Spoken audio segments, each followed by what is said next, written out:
എല്ലാവർക്കും നമസ്കാരം. ഇന്ന് നമ്മൾ പഠിക്കാൻ പോകുന്നത് ക്ലാസ് 10 ചാപ്റ്റർ 3 മൂന്നാമത്തെ പഠന പ്രവർത്തനമാണ്. യഥോചിതം യോജയത, ഉചിതമായത് യോജിപ്പിക്കാനാണ് പറഞ്ഞിരിക്കുന്നത്. അപ്പം ആദ്യം ചോദ്യത്തിൽ തന്നത് നമുക്ക് നോക്കാം. ഇട്ടി അച്യുതൻ, അതിൻ്റെ നേരെ കൊടുത്തിരിക്കുന്നത് ഡച്ച് ദേശീയ, കൃഷ്ണമരീചം വൈദ്യശാസ്ത്ര കോശ, ദ്രവ്യഗുണസംഗ്രഹ കൊല്ലാട്ട് വൈദ്യൻ, ഊർജപ്രദായിനി യവനപ്രിയം, ഹെൻറിക് വാൻഡ്രീറ്റ് ആമലകി. ഇങ്ങനെയാണ് തന്നിരിക്കുന്നത്. ഇനി ഉചിതമായത് യോജിപ്പിക്കാനാണ് നമ്മളോട് ചോദിച്ചിരിക്കുന്നത്. അപ്പം നമുക്കത് ശരിയാക്കി എഴുതാം. ഇട്ടി അച്യുതൻ ആരാണ്? കൊല്ലാട്ട് വൈദ്യൻ എന്നാണ് ഇട്ടി അച്യുതൻ അറിയപ്പെടുന്നത്. കൃഷ്ണമരീചം,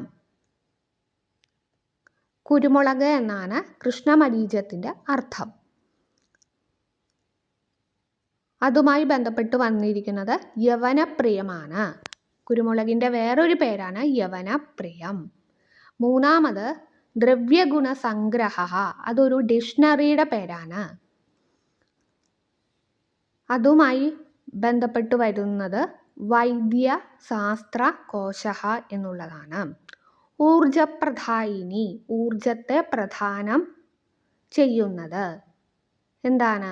ആമലകിയാണ്, നെല്ലിക്ക ആണ്.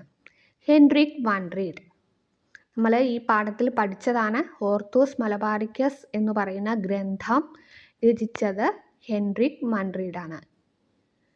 ഇതിൽ ഹെൻറിക് വാൻഡ്രീഡുമായിട്ട് യോജിക്കുന്നത് ഡച്ച് ദേശീയനാണ്. അപ്പം ഇത്രയേ ഉള്ളൂ ഇന്നത്തെ ക്ലാസ്. എല്ലാവരും നല്ല രീതിയിൽ പഠിക്കുക. എൻ്റെ വീഡിയോസും ഷോർട്സും ഒക്കെ ലൈക്ക് ചെയ്യുക, ഷെയർ ചെയ്യുക, കമൻറ്റ് ചെയ്യുക. ജനുവരി 2 തൊട്ട് സാൻസ്ക്രിറ്റിന് വേണ്ടിയുള്ള ഓൺലൈൻ ട്യൂഷൻ സ്റ്റാർട്ട് ചെയ്തിട്ടുണ്ട്. ഗൂഗിൾ മീറ്റ് വഴിയാണ് ക്ലാസ് നൽകുന്നത്.